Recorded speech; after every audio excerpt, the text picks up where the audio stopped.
दृष्टि आईएएस के audio article programme में आपका स्वागत है। आज का हमारा आर्टिकल द हिंदू में छपे लेख thinking before linking on linking electoral rolls with Aadhaar तथा why the electoral reforms bill is a problem और द इंडियन एक्सप्रेस में छपी खबर electoral reform is welcome but shouldn't be selective के सम्मिलित सारांश पर आधारित है। इसमें टीम दृष्टि के इनपुट्स भी शामिल हैं। यह ऑडियो आर्टिकल सामान्य अध्ययन प्रश्न पत्र 2 के शासन व्यवस्था खंड से जुड़ा है। तो आइए लेख की शुरुआत करते हैं। हमारे वीडियो अंग्रेजी में देखने के लिए फॉलो करें हमारा ही दूसरा यूट्यूब चैनल दृष्टि आईएएस इंग्लिश।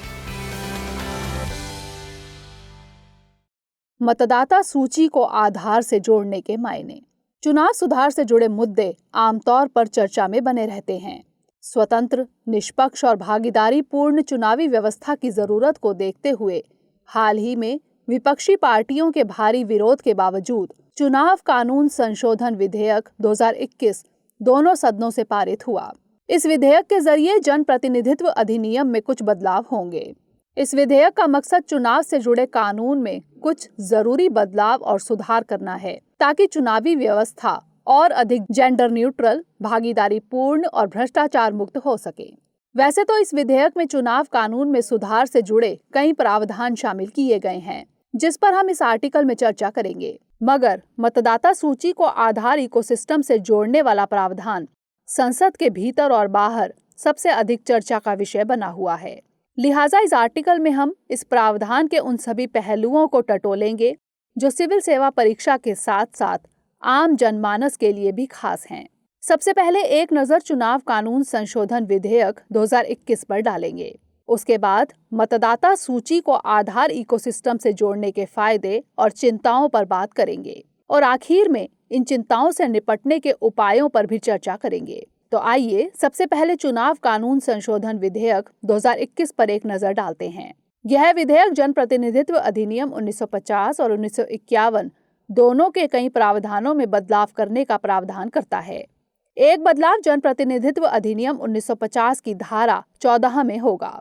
दरअसल 61वें संविधान संशोधन अधिनियम द्वारा मतदान का अधिकार 21 साल से कम करके 18 साल कर दिया गया था, मगर कई 18 साल की आयु पूरी करने के बावजूद भी मतदाता सूची से बाहर रह जाते हैं। इसके पीछे की बड़ी वजह जनप्रतिनिधित्व अधिनियम 1950 की धारा 14 है। इस धारा के मुताबिक प्रत्येक साल के 1 जनवरी को 18 साल पूरे कर चुके नागरिक ही मतदाता सूची में शामिल होने के पात्र होंगे।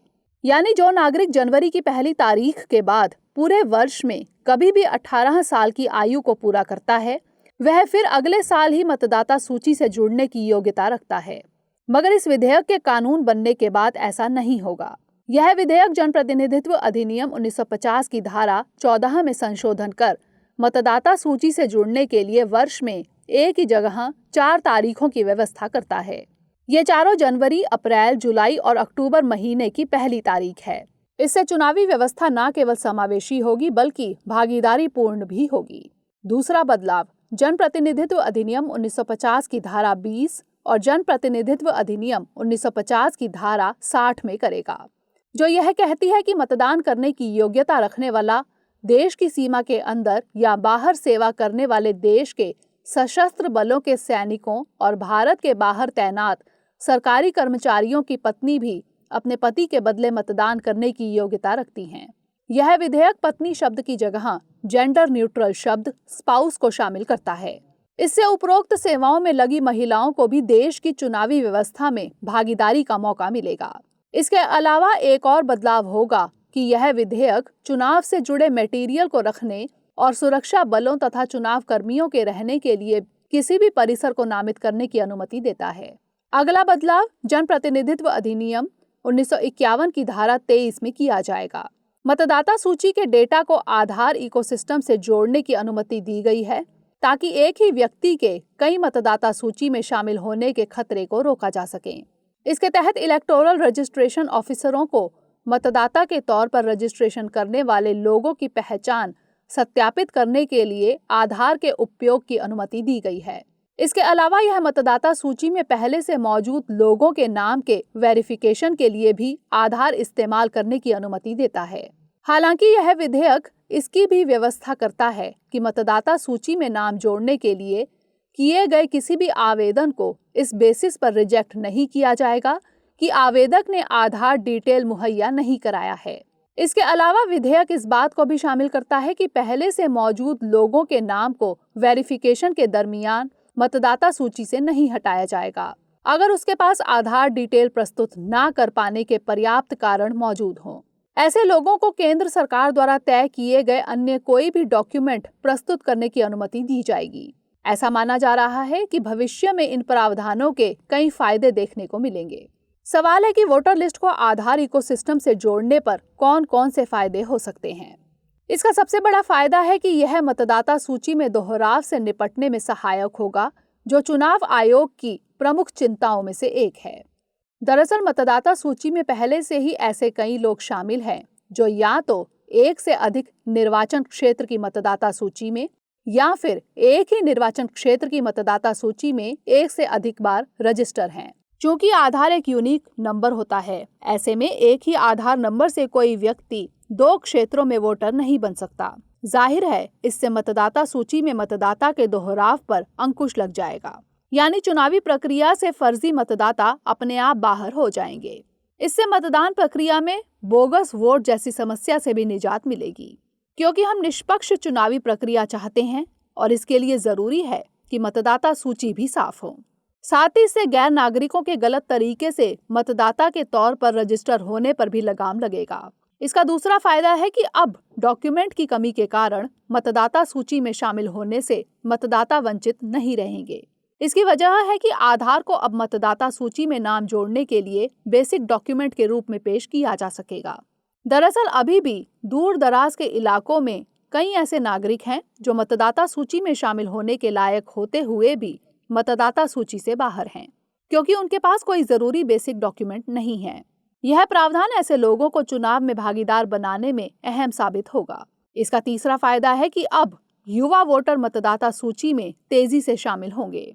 दरअसल आधार इकोसिस्टम के प्रयोग से मतदाता सूची में नाम जोड़ने के लिए किए गए आवेदन को वेरीफाई करना आसान हो जाएगा और रजिस्ट्रेशन की रफ्तार बढ़ जाएगी, जिससे चुनाव की प्रक्रिया में भागीदारी बढ़ जाएगी। इसका अगला फायदा देश के भीतर ही प्रवास करने वाले नागरिकों का होगा, क्योंकि मतदाता सूची के आधार इकोसिस्टम से जुड़ने के कारण लोगों को मतदाता सूची में सुधार कराना आसान होगा।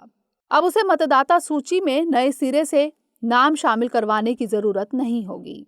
दरअसल अब तक ऐसी व्यवस्था है कि अगर कोई नागरिक देश के अंदर किसी दूसरे निर्वाचन क्षेत्र में प्रवास करता है तो उसे नए जगह की मतदाता सूची में नाम शामिल करवाने के लिए 2 आवेदन करना होता है। एक आवेदन नए निर्वाचन क्षेत्र की मतदाता सूची में नाम जोड़ने के लिए, जबकि दूसरा आवेदन पुराने निर्वाचन क्षेत्र के मतदाता सूची से नाम को मिटाने के लिए। एक संभावित फायदा रिमोट वोटिंग के मामले में भी हो सकता है।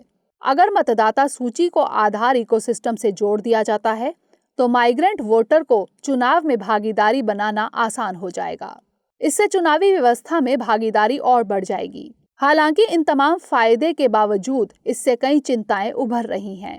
विपक्षी पार्टियां और गैर सरकारी संगठन सरकार के इस विधेयक के खिलाफ बेहद मुखर रहे हैं। ऐसे में सवाल है कि क्या चिंताएं हैं। इस विधेयक के आने के बाद डेमोग्राफिक डिटेल के मिसयूज होने को लेकर चिंताएं उभर रही हैं।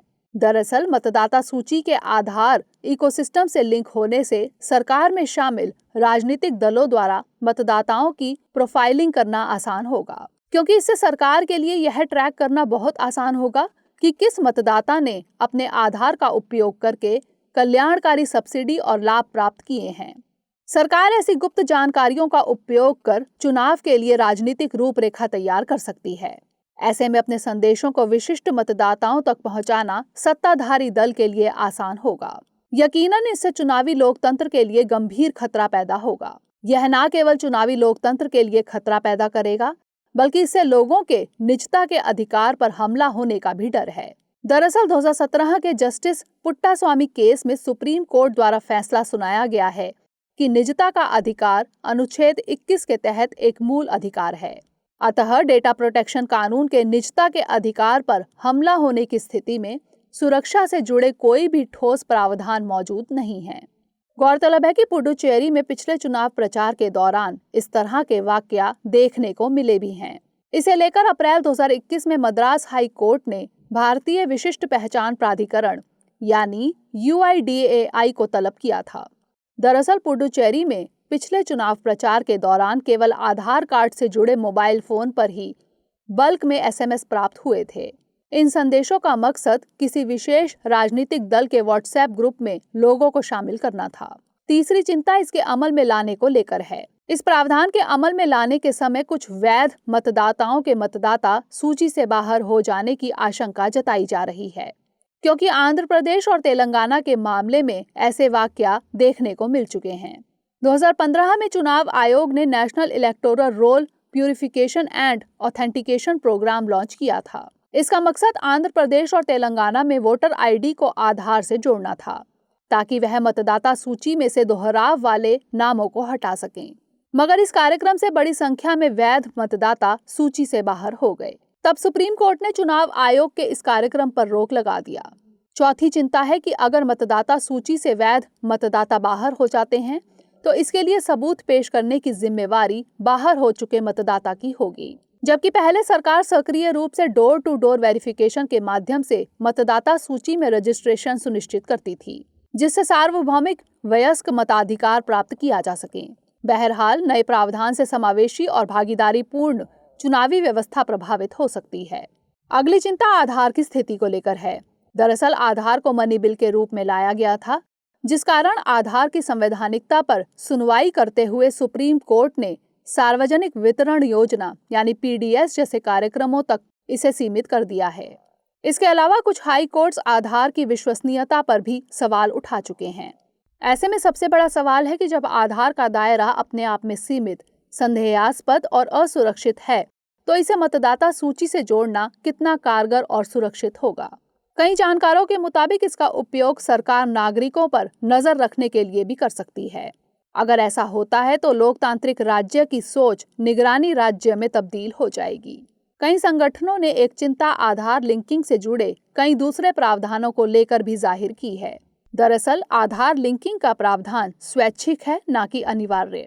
ऐसे में एक सवाल है कि जब यह स्वैच्छिक है तो फिर इसकी महत्ता क्या है। दूसरा सवाल है कि स्वैच्छिक होते हुए भी चुनाव अधिकारी के पास इस संबंध में मनमाना विवेक की ताकत क्यों दी गई है। तीसरा सवाल है कि पर्याप्त कारण तय करने का अधिकार केंद्र सरकार के पास क्यों है, इसे विधेयक में ही क्यों नहीं स्पष्ट कर दिया गया है। चौथा सवाल है कि फर्जी मतदाताओं की समस्या को आधार के प्रयोग से दूर कर सकती है, इसके लिए सरकार कोई डेटा क्यों नहीं पेश कर पाई। इसी तरह के और भी कई सवाल हैं। ये सारे सवाल आधार लिंकिंग से जुड़ी कई छिपी चिंताओं को भी रेखांकित करती है। जाहिर है इन चिंताओं को दूर करने के लिए कई और उपाय करने की दरकार है। आइए देखते हैं आखिर क्या हो आगे की राह। पहला उपाय है कि विधेयक में शामिल आधार लिंकिंग प्रावधान को अमल में लाने से पहले सरकार द्वारा डेटा प्रोटेक्शन कानून को अधिनियमित करने की जरूरत है। इससे निजता और दुरुपयोग से जुड़े मुद्दों का समाधान हो सकेगा। दूसरा, UIDAI की स्वायत्तता को मजबूती प्रदान करना चाहिए। इससे आधार के गलत इस्तेमाल होने का खतरा लगभग खत्म हो जाएगा और आधार लिंकिंग से जुड़े प्रावधान की विश्वसनीयता बरकरार हो सकेगी। तीसरा, आधार लिंकिंग से कोई वैध वोटर को नुकसान ना हो, इसके लिए पर्याप्त कानूनी सुरक्षा की व्यवस्था की जानी चाहिए, क्योंकि एक लोकतांत्रिक चुनावी व्यवस्था से अगर एक भी वैध वोटर बाहर हो जाता है तो समतामूलक और भागीदारी पूर्ण संसदीय लोकतंत्र की सोच को गहरा धक्का लग सकता है। चौथा, आधार डिटेल प्रस्तुत न करने के पर्याप्त कारण वस्तुनिष्ठ हों और इसे संसद द्वारा तय किया जाना चाहिए, जिससे इसके राजनीतिक दुरुपयोग की आशंका खत्म हो सकेगी। गौरतलब है कि इस विधेयक में पर्याप्त कारण तय करने का अधिकार केंद्र सरकार के पास है, जो प्रावधान की आत्मनिष्ठा को बढ़ाती है। पांचवा, सरकार को वोटर ID को आधार से लिंकिंग करने के दोहराव और फर्जी मतदाता की समस्या से निजात पाने के संबंध में पर्याप्त और विश्वसनीय डेटा मुहैया कराना चाहिए, क्योंकि आंध्र प्रदेश और तेलंगाना के मामले में इसके अच्छे परिणाम देखने को नहीं मिले हैं। अगला, आधार लिंकिंग की वजह से मतदाता सूची से मतदाता को बाहर निकालने से पहले डोर टू डोर वेरिफिकेशन करना चाहिए। इससे गलती होने की संभावना कम से कम होगी। साथ ही इस संबंध में सबूत मुहैया यानी बर्डन ऑफ प्रूफ कराने की जिम्मेवारी सरकार की होनी चाहिए, ना कि नागरिकों की, क्योंकि दूर दराज के और अशिक्षित वोटर मताधिकार के बारे में जागरूक नहीं होते हैं। आइए अब नोट करते हैं आज का सवाल। उच्चतम न्यायालय ने अलग अलग मामलों में कई बार आधार और UIDAI की विश्वसनीयता पर सवाल खड़े किए हैं। ऐसे में डेटा प्रोटेक्शन कानून के अभाव में मतदाता सूची को आधार इकोसिस्टम से जोड़ना कितना तार्किक हो सकता है, समझाइए।